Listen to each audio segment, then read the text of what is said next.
মাসুক আহমদ আপনি লিখেছেন, ঘুমালে বোবায় ধরে, এ থেকে বাঁচার জন্য কোনো আমল আছে কিনা?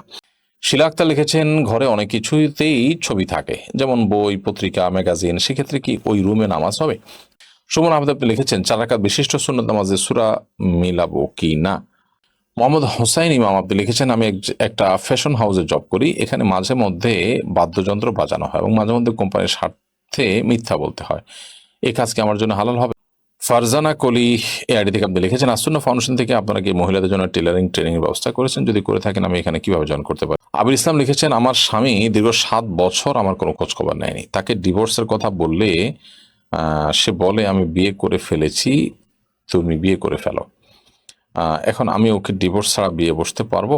এমডি শাহাবুদ্দিন লিখেছেন, আমার সন্তানদের আকিকা করা হয় নাই, একজনের বয়স 8, আরেকজনের বয়স 5, এখন আকিকা করা যাবে কি? এরপর ওয়াসি ইসলাম আপনি লিখেছেন, আমার বাবা নামাজ পড়ে না, বাবাকে কিভাবে নামাজের দাওয়াত দিয়ে বেটি করতে পারেন? সুমন আহমেদ আপনি লিখেছেন, 4 রাকাত বিশিষ্ট সুন্নত নামাজে সূরা মিলাবো কি না? জি, সুন্নত নামাজ হলে যে সূরা মেলানো লাগবে না ব্যাপারটা সেরকম না, সুন্নত নামাজেও সূরা মিলাবেন। আহ সুমন ফারজানা কলি এআইডি থেকে আপনি লিখেছেন, আসুন্না ফাউন্ডেশন থেকে আপনারা কি মহিলাদের জন্য টেলারিং ট্রেনিং এর ব্যবস্থা করেছেন? যদি করে থাকেন আমি এখানে কিভাবে জয়েন করতে পারি? বোন ফারজানা, খুব উপযুক্ত সময় আপনি প্রশ্নটি করেছেন। মহিলাদের জন্য স্মার্ট টেলারিং, ব্লক বাটি ইত্যাদির প্রশিক্ষণের ব্যবস্থা আমরা করেছি এবং যারা অভাবী তাদের জন্য সম্পূর্ণ স্কলারশিপ দিয়ে বিনা পয়সা আমরা ট্রেনিং এর ব্যবস্থা করেছি।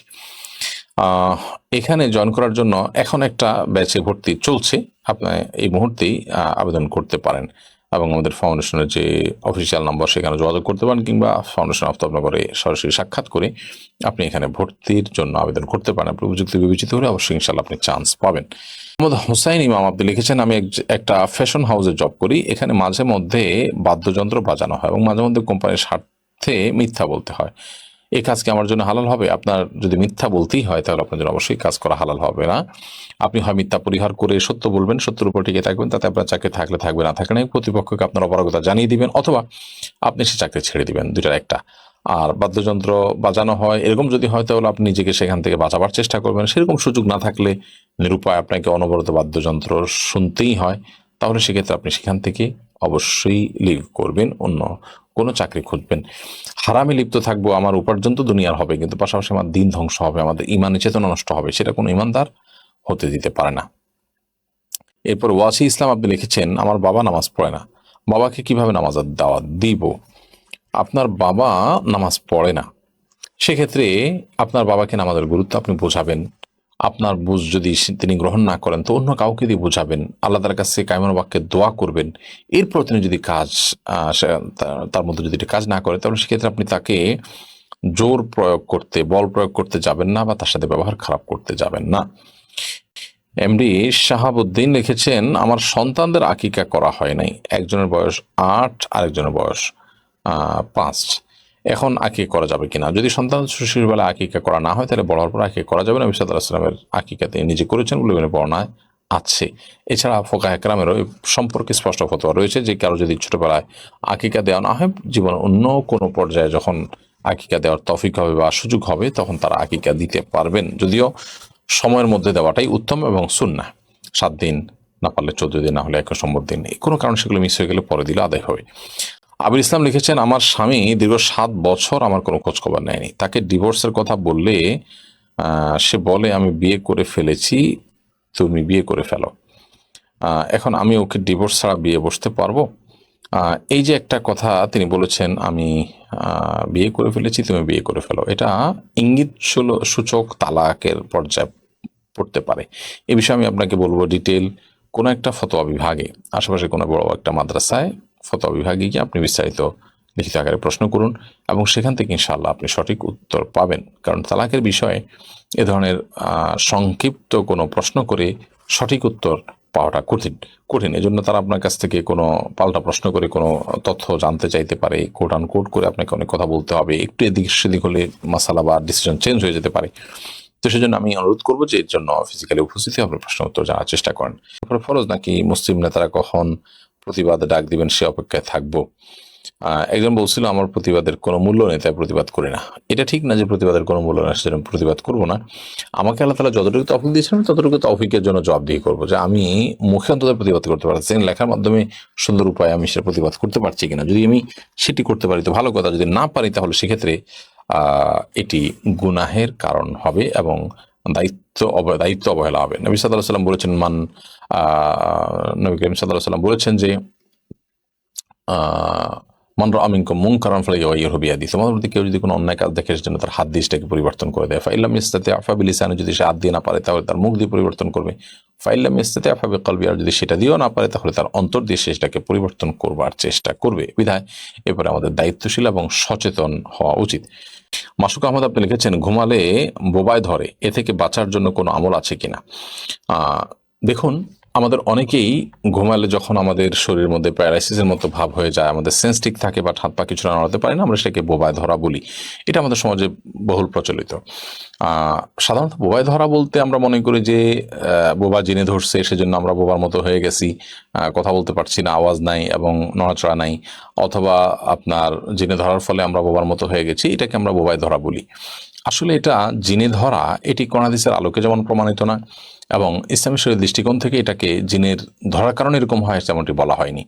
বরং এটার বৈজ্ঞানিক ব্যাখ্যা আছে। আমরা জানি যে এটাকে বলা হয় আপনার স্লিপ, কি বলে এটাকে, পক্ষাঘাতগ্রস্ত, মানে ঘুমে স্লিপ প্যারালাইসিস, বা আপনার ঘুমন্ত অবস্থায় পক্ষাঘাতগ্রস্ত হওয়া, সাময়িক সময়ের জন্য, অল্প সময়ের জন্য, মুহূর্তের জন্য এরকম হয়ে থাকে।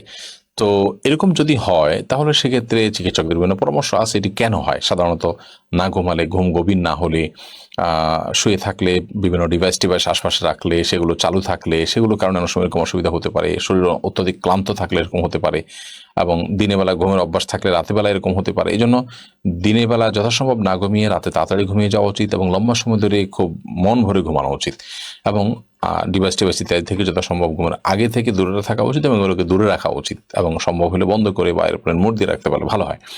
তো এগুলোর মাধ্যমে ইনশাআল্লাহ এখান থেকে রক্ষা পাওয়া যাবে। চিকিৎসকগণ এবং এ বিষয়ে বিশেষজ্ঞগণ নানা রকম পরামর্শ আমাদেরকে দিয়েছেন, বিধায় সেগুলো আমরা করব। এর বাইরে ওই মুহূর্তে আমি আল্লাহ তাআলা স্মরণ করে আল্লাহর কাছে পানা চাইতে পারি। এই পক্ষাঘাতটা স্থায়ী হয়ে গেলে আমার জন্য সেটা কত বড় বিপদের কারণ হবে, সন্দেহাতীতভাবে সেটি আমাদের টেনশনের কারণে একটি রিমান্ডার হিসাবে। এই জন্য আল্লাহ তাআলার কাছে আমরা ইস্তেগফার করবো, এবং ভীত সন্ত্রস্ত না হয়ে আল্লাহর কাছে আমরা সাহায্য প্রার্থনা করবো, এবং আমরা আশা করবো ইনশাআল্লাহ এটা ছেড়ে যাবে, আতঙ্কিত হব না। তো এই বিষয়ে তারা পরামর্শ দিয়ে থাকেন। এর বাইরে ইমানদার হিসেবে যেটা বললাম, যে ওই মুহূর্তে আপনি সেন্স আছে, সেন্স কাজ করছে, তো আল্লাহ তাআলার কাছে আপনি মনে মনে দোয়া করতে থাকেন, মুখে আওয়াজ করতে না পারলে কোনো অসুবিধা নেই। এবং পক্ষাঘাতগ্রস্ত মানুষ, প্যারালাইসিস হওয়া মানুষগুলো কত কষ্ট করে, আমরা এই মুহূর্তের জন্য আমরা এতটা ভীত সন্ত্রস্ত হয়ে পড়ি, তাহলে তাদের জন্য সেটি কত কষ্টের কারণ হয় সেটি আমাদের বোঝা উচিত, উপলব্ধি করা উচিত, এবং আল্লাহর কাছে শুকর আদায় করা উচিত। আল্লাহ আমাদের সুস্থ রেখেছেন, ভালো রেখেছেন। শিলা আক্তার লিখেছেন, ঘরে অনেক কিছুতেই ছবি থাকে, যেমন বই, পত্রিকা, ম্যাগাজিন, সেক্ষেত্রে কি ওই রুমে নামাজ হবে? তাছাড়া বাচ্চাদের বিভিন্ন খেলনাও থাকে। বোন শিলা, ঘরে বিভিন্ন আসবাবপত্রে যদি প্রাণীর ছবি থাকে তাহলে সেক্ষেত্রে সেই রুমে, বিশেষ করে এটা প্রকাশ্যে যদি থাকে টাঙানো ইত্যাদি, তাহলে সেখানে নামাজ না পড়ে, যেখানে নাই সেখানে নামাজ পড়া উচিত। অথবা ওখানে নামাজ পড়তে হলে সেটিকে যথাসম্ভব ঢেকে কোনো কিছু দিয়ে চাপা দিয়ে তারপরে, বা ড্রয়ার ইত্যাদিতে রেখে তারপর নামাজ পড়া উচিত। না হলে এটি মাকরু হবে। তবে সেখানে আসলে নামাজ হবে না এরকম না, নামাজ হয়ে যাবে। বন্যা মির্জা লিখেছেন, আমার মন মেজাজ সব সময় কেমন যেন খিটখিট হয়ে থাকে, মাঝে মাঝে মানুষের সাথে ভালো কথাও ভালো লাগে না, কি করব?